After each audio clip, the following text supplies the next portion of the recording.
Good afternoon. For those of you who are already on, we're just going to give a couple minutes for all the participants to get let into the session. So we'll be right back with you.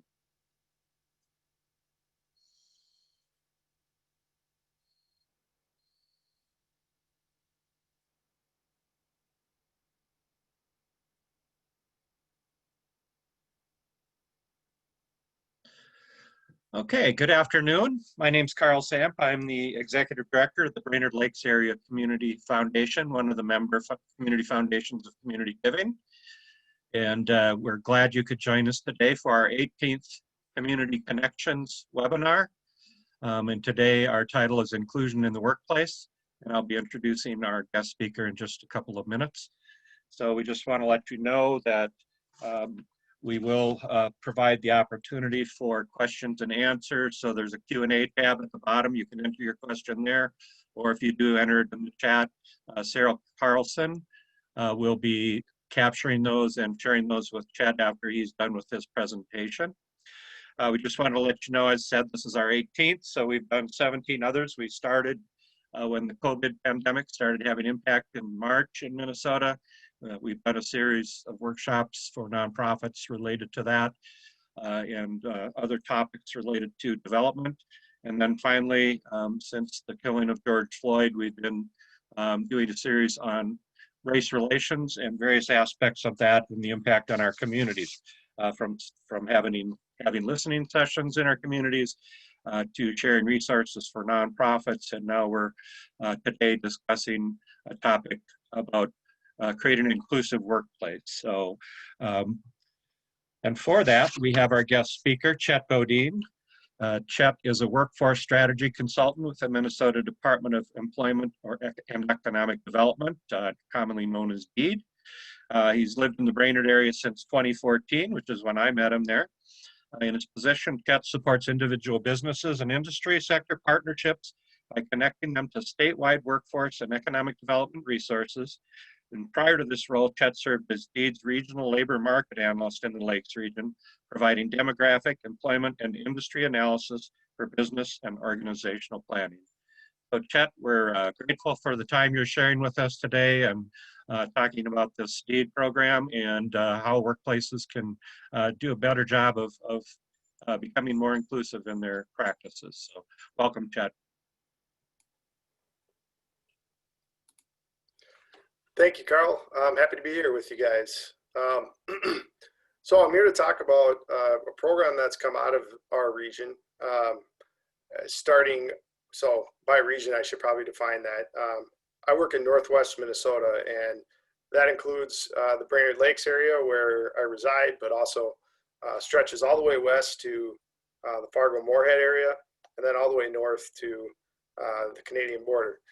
So 26 counties total where this program is being implemented.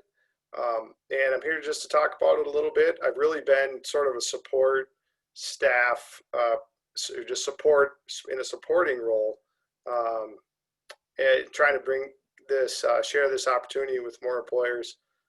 It's really been developed by our workforce partners, Rural Minnesota Concentrated Employment Program, and the Northwest Private Industry Council out here in Northwest Minnesota. So I'll talk a little bit about the background and the pilot program and where we're at now. So the idea for the program really started, I would say, 2017, 2018. We, as in DEED and our workforce partners, hosted a few regional summits where we had employers come and talk about their challenges with the workforce development system. In our area, it was called the Talent Advantage Series. And when our area, I mean the Brainerd Lakes area. And what we talked about then was really just some data points that showed the change in the demographics in our workforce and in our population. We had Bill Blazer from the state chamber also present that day and talk about some of these changes as well on a statewide basis.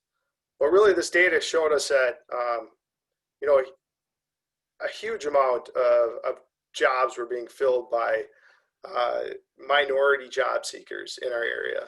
And so from 2000 through 2018, it was almost 9,000 jobs have been filled by minority job seekers. That accounted for almost a third of all the jobs that were filled in that time. And then we noticed that a lot of this was driven by new residents. So just population change in general. Non-white population was about 5-6% in 2000, but in the time since then, the population growth, 50% of it, almost 50% of it came from non-white minority populations, just to use some of the census terms. And so that is census data. And so we're just seeing a big shift in the workforce. And, this is all coming at a time with historic labor force shortages as well. So businesses at these events we did, saw this data. They had experienced some of this themselves, where they were trying to hire from, diverse talent pools that they hadn't worked with in the past, and just hadn't had a lot of success managing multicultural workplaces, and they were asking for more resources. So we would like more support and help sort of navigating kind of these changes. And so from those suggestions, this program was developed, titled the Inclusive Workforce Employer Program. Next slide, please. So again, some of the ideas were brought to us through these meetings, and we decided we needed to pilot something before we got it really off the ground. And so we have a council over in the Fargo-Moorhead area called the Community Workforce Inclusion Council. This is made up of workforce service partners, area nonprofits that work with diverse talent pools, our workforce partners themselves, so rural Minnesota SEP, Indeed. And so they came up with the concept, and we found 5-6 businesses that wanted to pilot the program. And so we ran that from February through about the middle of the summer here, where we, there were 6 businesses who started, and they said, we want to be recognized for the work we're doing. We want to be able to use that recognition by promoting ourselves to talent pools we haven't worked with before, to communicate that we are taking steps to be more inclusive. That's the kind of culture we want for our organization, and we're ready to manage and take on a multicultural workforce and help everyone be successful. And so by the summer, each of those 5 organizations had met the criteria to be designated as an inclusive workforce employer. So next slide, please. These are the criteria that were developed through the pilot program and finalized during that time. So the first step is that a business would have to express their commitment to an inclusive workplace in their stated values, mission, or policies. So we understand that a business can't always change their mission statement overall, but if there are examples in their values that they publicly state that refer to inclusion, diversity, equity, or we've had some organizations where the CEO makes a statement himself, a public statement or a written statement that they posted on their website, and that is considered, the same sort of public commitment that this criteria is asking for, this requirement is asking for. For example, the second criteria is that the business assesses how diversity, equity, and inclusion currently influence their workplace and their business model, their workforce model. So an example of this would be the Intercultural Development Inventory, or the IDI, that seems to be growing in popularity in the last year or two. Several community organizations we've worked with and businesses have taken the IDI sort of to assess themselves and where they are at, their ability to communicate across different cultural barriers, and then also how well equipped they are to manage, a multicultural workplace. There are other examples too. We try to provide resources for businesses for each step, but the IDI is just a good example of assessment that's been used a lot. The third criteria is that the business provides diversity, equity, and inclusion education for both the staff and their leadership, or their leadership. I guess it really depends on where they're at in terms of their own cultural development. So we have some businesses that feel like the leadership is kind of gets it. They're on board. They were ready to move forward, and so they really want to develop training for their staff to sort of start to lay the groundwork for some of the cultural changes and inclusive workforce practices they want to implement. Others are really just kind of trying to say, I can see that this is important, but as a business leader, I need to educate myself more about how these things apply specifically to our business, our region. How do we integrate these principles into what we do, versus just sort of acknowledging that there are important principles. So it depends on where a business is at. So we work with businesses to kind of figure that out and then decide what would be the best path. And then fourth, the last criteria, and probably the one that most businesses have more challenges with, is how do we sustain this work over time, instead of just doing the training and then moving on to business as usual. How do we begin to implement inclusive workforce practices that can lead to real culture change? And one way we're asking businesses to kind of demonstrate that they're committed to sustained change is by allocating some resources, either through the establishment of a diversity council within their organization, or even just an employee resource group that focuses specifically on one aspect of diversity and how the business can be better at addressing or accommodating that.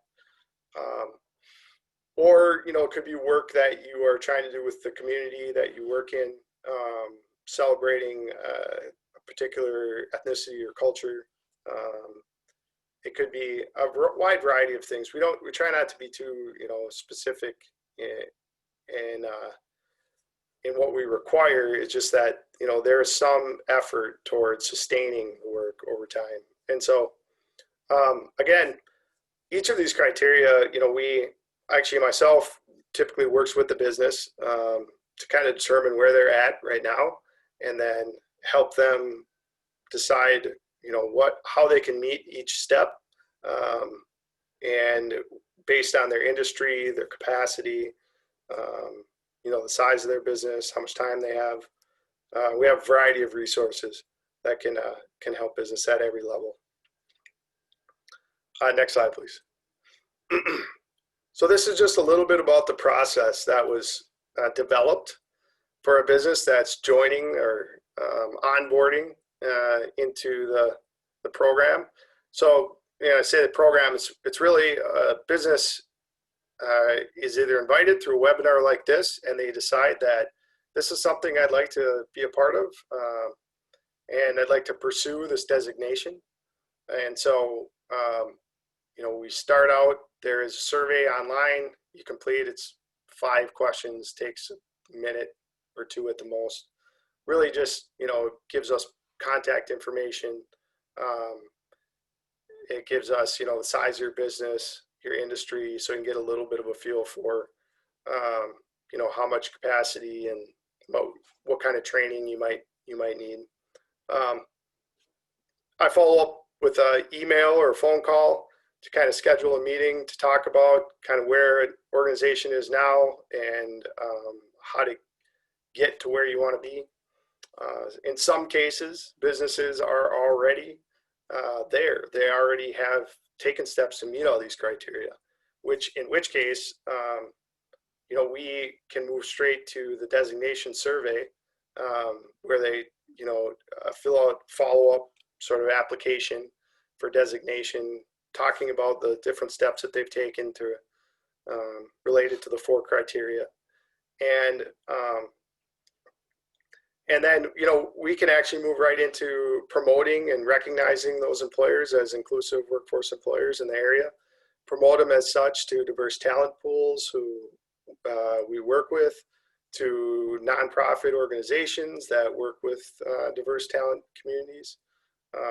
And so kind of depending on where you're at. But if you do need some help getting, you know, through a couple of the steps, you know, having a couple resources recommended.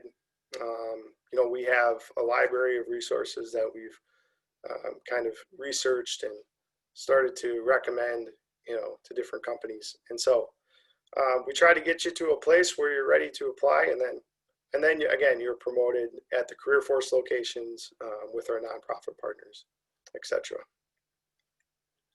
Next slide, please.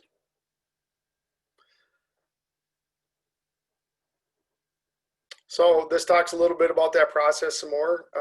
We do have a web page, which really helps to show, you know, all the things I'm talking about.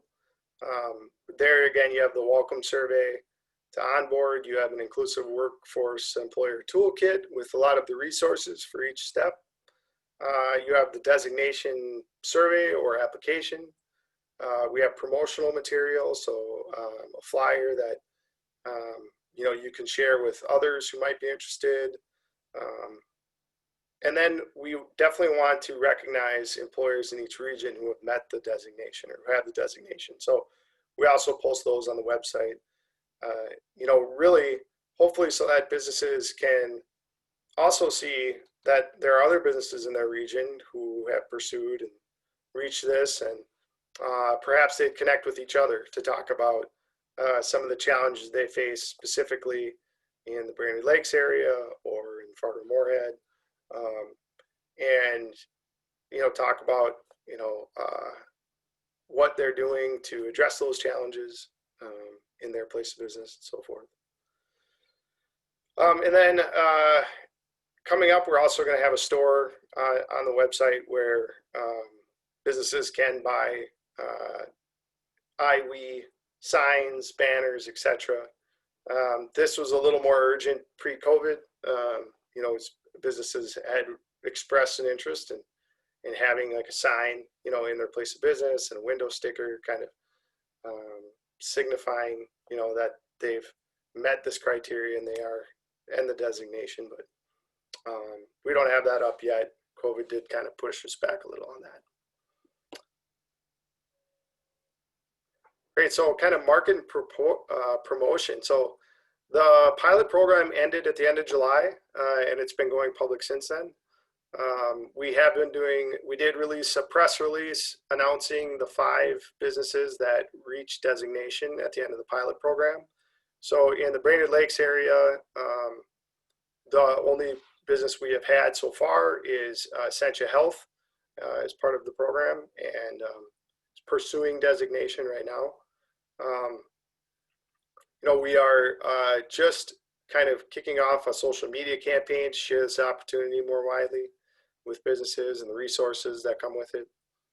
And we had discussed doing kind of follow-on equity summits this fall, where businesses who have participated can maybe have a discussion panel about, you know, why it's been helpful for them, and perhaps invite some of their employees to participate as well. You know, we're not sure where we're at with that given, you know, the COVID situation, but we definitely hope to have some sort of event, whether in person or virtual at some point, where businesses who have received the designation, can talk. Other businesses who are interested can come and listen about that. So I can just give a couple quick anecdotes about businesses I've worked with before we move on to questions. And, we have had, like I said, 5 organizations reach the designation. We have about another half dozen right now that are in the program pursuing designation. And they range in industry and size. So I mentioned Essentia Health before was one that we're working with to as they kind of pursue designation.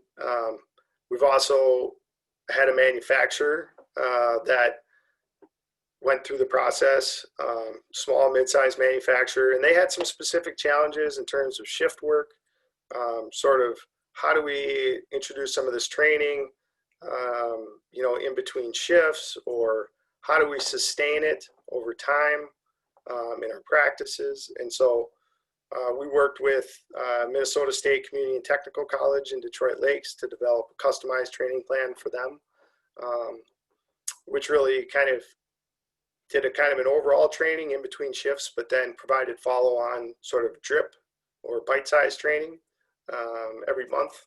Kind of talks about how these principles come into play in intercultural communication and in other ways. And we found that to be a very successful way to continue the conversation over time to really bring it home. And so those are 2 really good examples, I thought. Let's see, Essentia Health, they do so much in the community already. We really haven't had to provide them too many resources. But, they saw it as an opportunity to really promote and share what they are doing on a broader scale and with job seekers that they might not reach otherwise. And so it's been great to work with them. CHI, Catholic Health Initiative St. Joseph's in Park Rapids, has been doing also great things in the community. They were one of the early pilot participants that reached designation. They hold community events with different ethnic groups in the Park Rapids area, kind of cultural celebrations that really help sustain some of this this work, and not only internally, but with the community itself outside of CHI organization. And so we're learning a lot from businesses themselves and how they want to move forward in some of this work. And we hope it can become a great recruiting and retention tool, for employers, who are going to continue to be hiring in the next few years. We've had some talk about the workforce shortage, and I know COVID seems to have disrupted a lot of that. Our unemployment rates are higher right now, but our workforce shortage really wasn't projected to end until at least 2030, if not longer. And so whenever, God willing, we get a handle on the COVID situation, I think we're still going to have those challenges. And in fact, COVID might even be facilitating some of that because older workers might be leaving the workforce earlier than they would have otherwise. So we hope this really helps build a bridge between employers and diverse talent pools that are newer to our area. So thank you for your time. I hope that I can take some questions and answer some of them. Sure. Thank you, Chet, for that conversation. It's gotten a number of questions popping into our Q&A tab and also in the chat feature. So one I'm going to start with is, what plans are currently in the works, maybe at DEED, to expand this work into other regions, or is there conversation about expanding this work statewide? Yeah, that's a great question. So there has been some discussion, and it hasn't been through DEED necessarily. DEED is really supportive of the program and wants to support it, through career force locations and on our website. But one of the things that has made the program successful so far in our area has been really the local and regional engagement from businesses and workforce service partners in the development of it. It's really been built sort of from the ground up here. Rural Minnesota CEP has been really the lead workforce partner on it here, and they're connected to the broader group of workforce boards through the Minnesota Association of Workforce Boards, or the MOB. And so they've been sharing this program with other workforce development boards throughout the state, and have offered to any other board or any of their colleagues that they can use it as a model, and even use some of the logos if they want to go so far as to do that. That's been made clear that CEP's okay with that. But they really encourage that it's something that's developed at the regional and local level with your business leaders, your nonprofit leaders, because it might take a little bit of a different form, and probably has more long-lasting power than if it's just kind of a deed program that's kind of made just one size fit all. So that's kind of the approach we've taken here, and that's what I recommend in other regions. Great, thank you. Another follow-up question is, there's been some requests for you to share the URL address for the online web store that you are envisioning. So maybe at some point we can get that from you. But another question is, how would you suggest maybe that businesses work with employees who aren't necessarily on board with the idea of building an inclusive workplace? And are there any tips or tricks that you could share to help change mindsets as employers are considering this important work?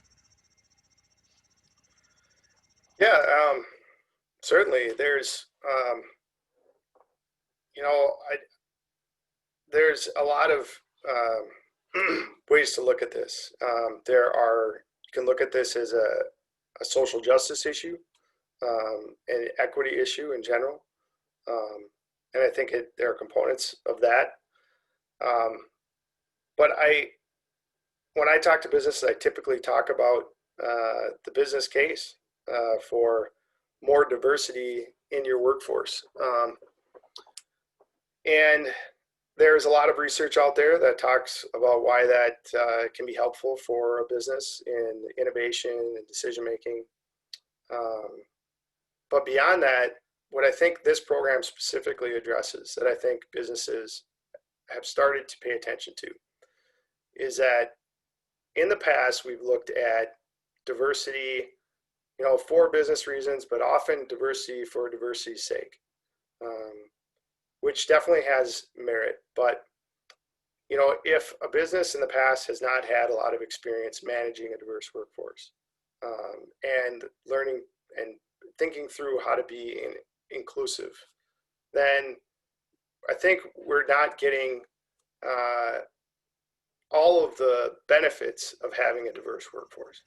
And so when we designed this program, we thought, let's start with inclusion, right? Let's start with inclusion. And if businesses learn to do this right, they're going to learn that there's more diversity already in their organization than they even probably understand at this point.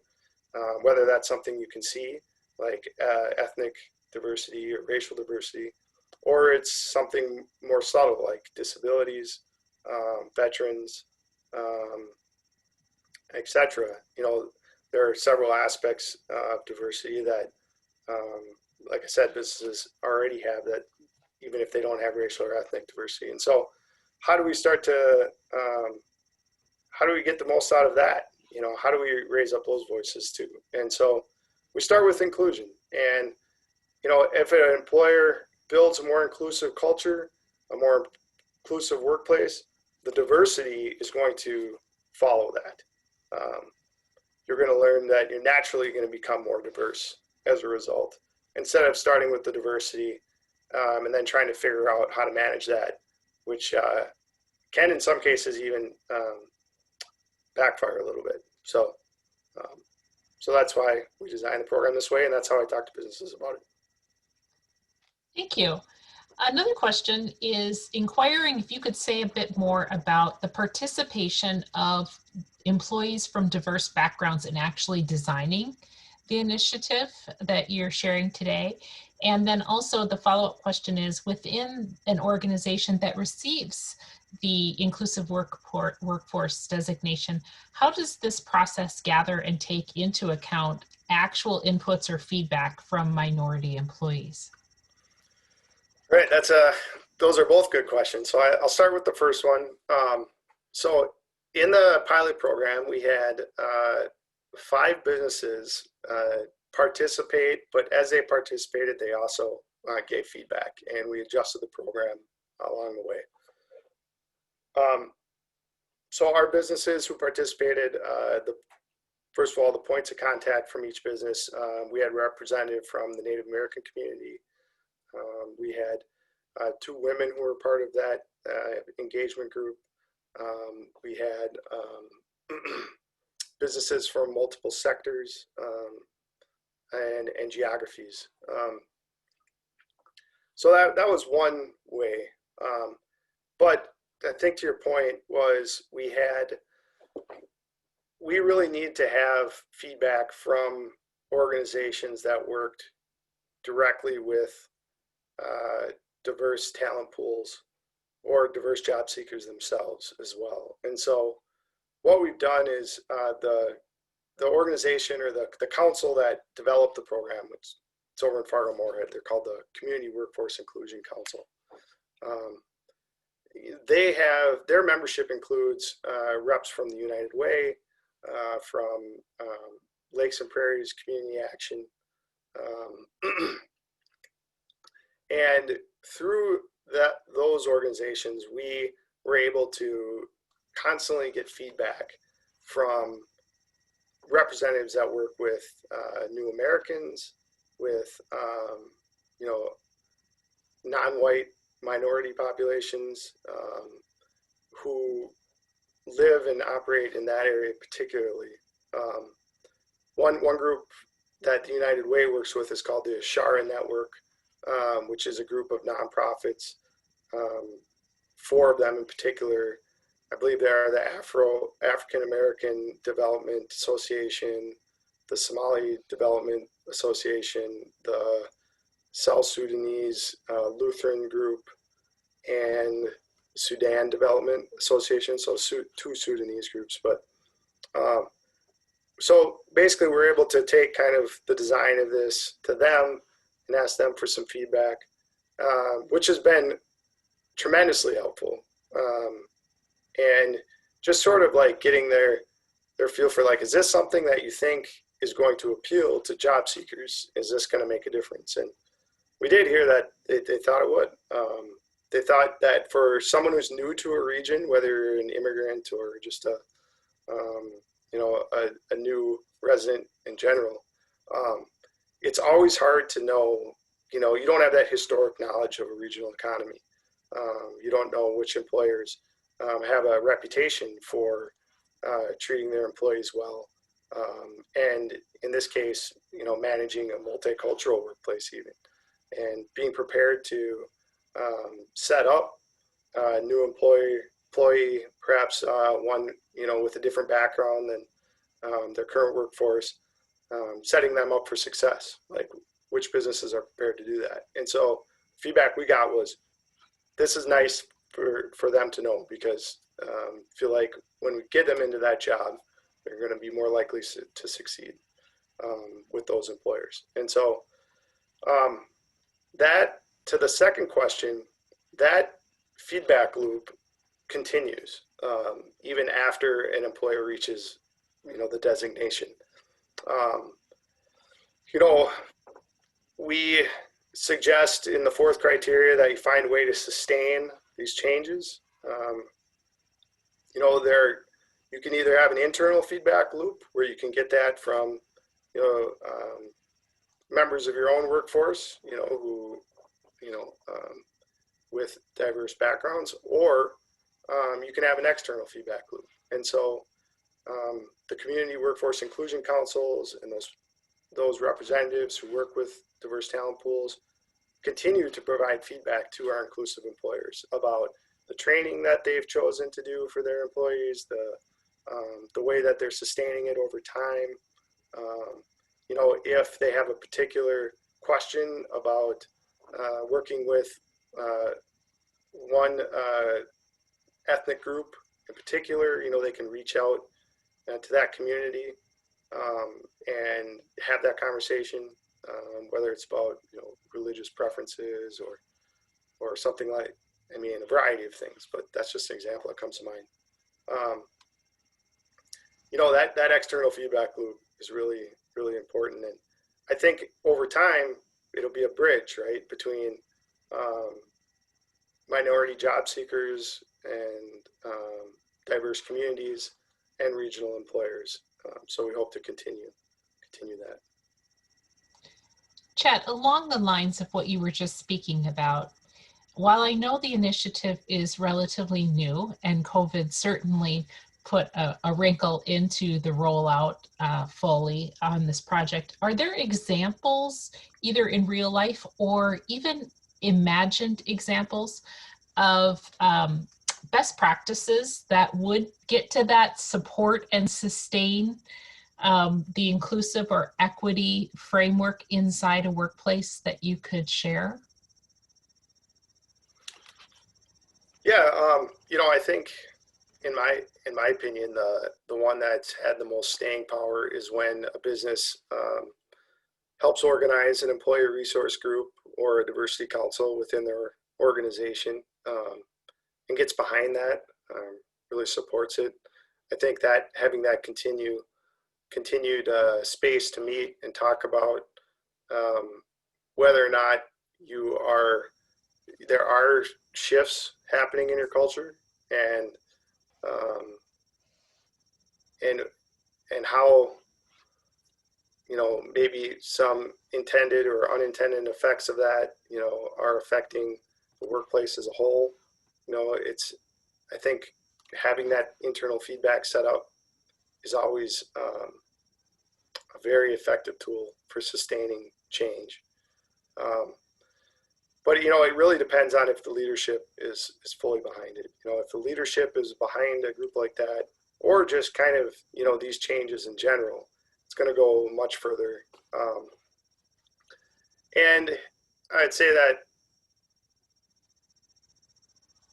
we can talk about the topics a lot. They're very important to learn about, you know, why they matter.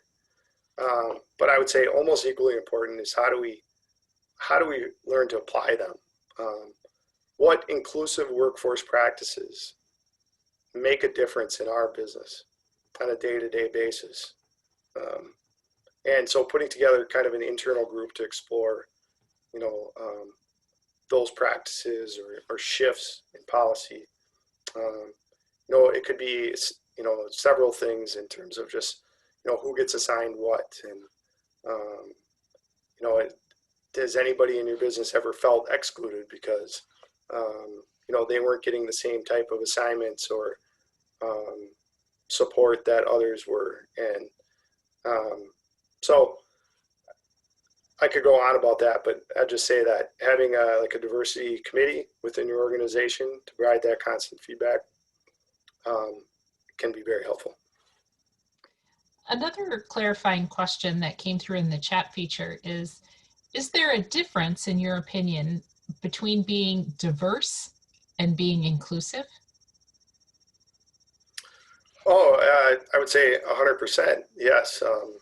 You know, again, I think, you know, being inclusive is really sort of, you're focusing on what are those things, those activities, those things we can change about our culture that will attract more diversity, because we are valuing people, you know, as a whole. You know, we are making room for other ideas, and just people with different backgrounds and experience. So again, I would argue that, you know, diversity can be tremendously beneficial to businesses, but if you practice an inclusive culture, that's really the key to getting the most out of a diverse workforce. And so I would focus on the inclusion and let the diversity sort of come from that. Great. Well, we have a couple more questions and we have enough time to do those. So I'm going to start with a question from a regional employer who is from a community of about 5,000 people and a workforce of about 300, and is trying a number of tactics to diversify the workforce, particularly to reach out to the Hispanic and Latinx populations that have taken up residence in about a 40-mile geography from this particular employer, and has had limited success in recruiting to join their workforce. So they are asking for some recommendations on how to better reach prospective diverse team members in rural Minnesota. Well, I've got this program for you. It's called the Inclusive Workforce Employer Program. We have a variety. We have a lot of resources actually on the webpage. So, you know, we always try to find a balance between making it easy for employers to kind of onboard and participate without it being, you know, something that is overwhelming. And so I would, you know, love to have you join the program. And, you know, we'll kind of walk through some of these things you can do to address your internal culture. And, you know, once we kind of go through some of that stuff, I think you'll be in a better position to promote yourself to diverse talent pools outside your business. And then, which is kind of the point of what we're trying to do here. So I'm going to share the website address on the chat box. Sarah, is that okay? That would be just fine.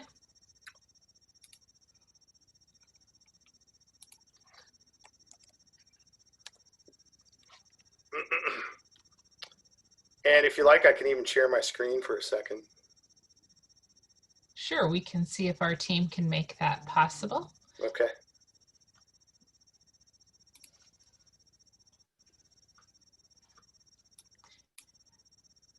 Chet, before I let you go too, I wanted to ask you to make a few more comments about the program's inclusivity around one of the most underemployed elements of our population, which is those that are differently abled. And if there's space inside the project to allow some work for employers to explore accessibility and how they are including people with disabilities as part of their workforce. Yeah, I'm glad you brought that up. You know, we have tended to focus on ethnic and racial diversity, you know, in a lot of this work. But I want to be clear that if an employer wanted to pursue, you know, this, and, you know, their focus was really on how do we become more accessible and accommodating to difference that's less visible, you know, that is 100% also part of this program. We have resources specifically designed, training resources specifically designed for employers who want to become more accessible, not just in, you know, someone carrying out their job duties, but in, you know, in any way that they think, you know, a disabled worker might feel excluded from their culture or their business. And so, you know, we talked about the difference between inclusion and diversity. You know, being inclusive, you know, is about, you know, those less visible points of diversity as well. So, thank you. The last question that is in the Q&A tab right now is regarding pushback, and if you've ever seen pushback from anyone in regards to adding diversity into a workforce. oh yeah, definitely. I mean, Greater Minnesota, we haven't always had as much experience with it for one, and you know, what I think we've learned a little bit is that you know, when we first, I think, the value of diversity was really being kind of talked about and explored, I would say like in the 90s. You know, and the focus was really on diversity, and it was about, you know, how are we bringing different voices to the table, you know, and how does this help our business, you know, get away from groupthink and other things like that, which are all important conversations. But again, in the people I've talked to in the space, I feel like it's really started to shift to, you know, instead of saying we start with diversity and then try to figure it out, right? You know, let's focus on being inclusive, and the diversity will come from that. You know, we will naturally attract more diversity as a result, because we all know, like, I want to say that diversity in organization is, I think, incredibly important, but managing it has to be equally as important, right? In order to get the most out of it. So yeah, I will leave it at that. I've definitely had pushback, and I think that's a lot of just, you know, how this was originally approached, you know, based on kind of like, let's focus on the numbers.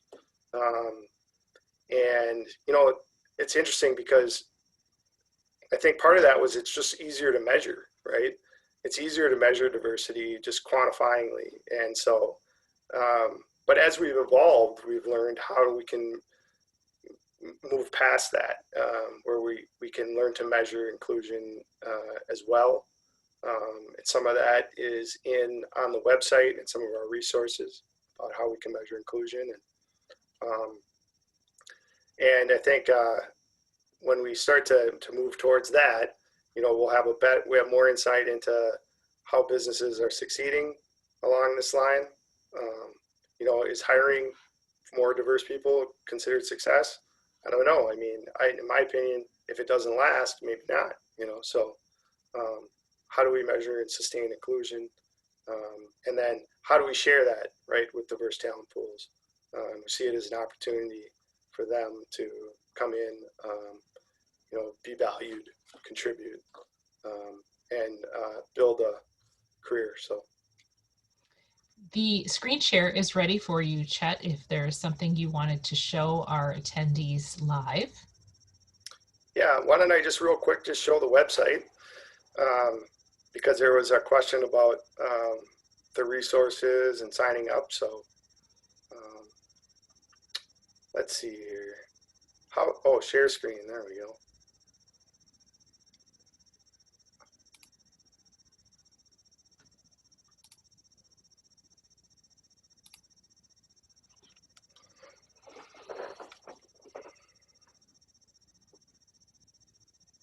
Okay, can everybody see that there? We can. Okay, well, let's see. I don't think I want my email up there.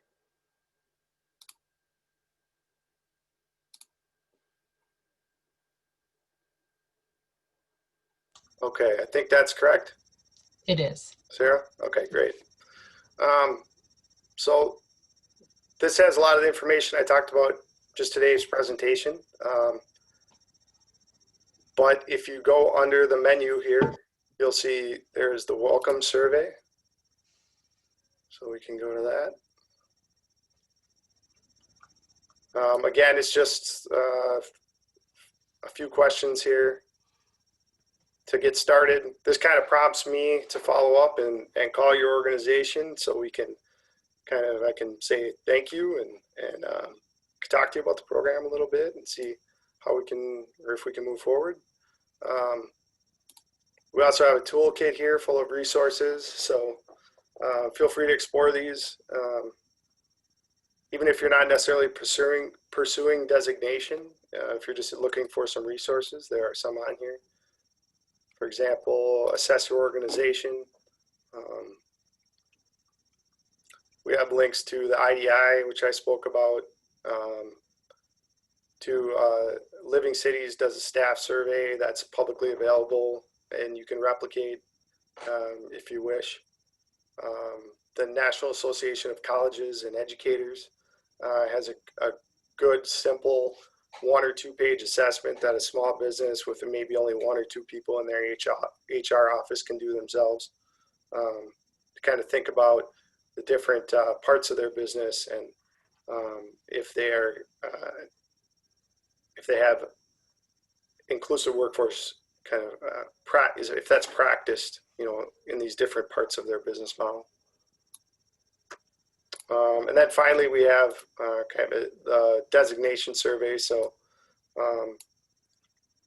if a business is in a position, feel like they are taking action and have met the criteria, then we ask them to fill out this designation survey, and hopefully by that time, if we've been working together, it's pretty much rubber stamp. I hope to get you to a point where it's, you feel like you are inclusive, and we can promote you that way throughout the region. So. Well, thank you for sharing that. All of our participants, the website address is in the chat feature. So if you're looking for that, go ahead, click on it, and it'll open in a screen for you to explore later after the webinar is complete. So thank you, Chet, for sharing this information and for taking those questions from us. We appreciate everything we've had an opportunity to learn from you today. At this point, I'm going to turn it over to my colleague, Holly Witt with the Alexandria Area Community Foundation, who's going to do a brief update on some changes inside our response as community foundations to the COVID-19 pandemic. Holly? Thank you, Sarah. So I'm just giving a very brief update here, and just to let our nonprofits know that we're currently in the process of expanding our response funds into a recovery and sustainability funding mode. And the timelines are really varying from foundation to foundation. So what we're asking is that if you have any questions, just contact your executive director in your community, and they can answer questions that you have and direct you as to where to find more information. So that's really all I have. I'll keep it brief, and I'm going to turn it over to Carol, who is going to wind us up for the day. So thanks everyone for attending today. Thanks so much. And Chet, thank you for presenting the webinar on inclusivity in the workplace. I think one of the things that I found most valuable is when you talk about the opportunity to build a bridge to access, this diverse talent pool that we're just really not tapping into the way that we can. So thank you for all that you brought. We would like to remind you that we have several resources on our website that you can go to. You can go to the Idea Center. We're always interested in your feedback as well, as far as whether this was a presentation that meant something to you, you got some value out of it, and what other things you'd like to be able to see as well. Our next workshop, our webinar, is Tuesday, October 6th. And that will be covering housing and home ownership. So have a good day, and we look forward to seeing you in a couple weeks.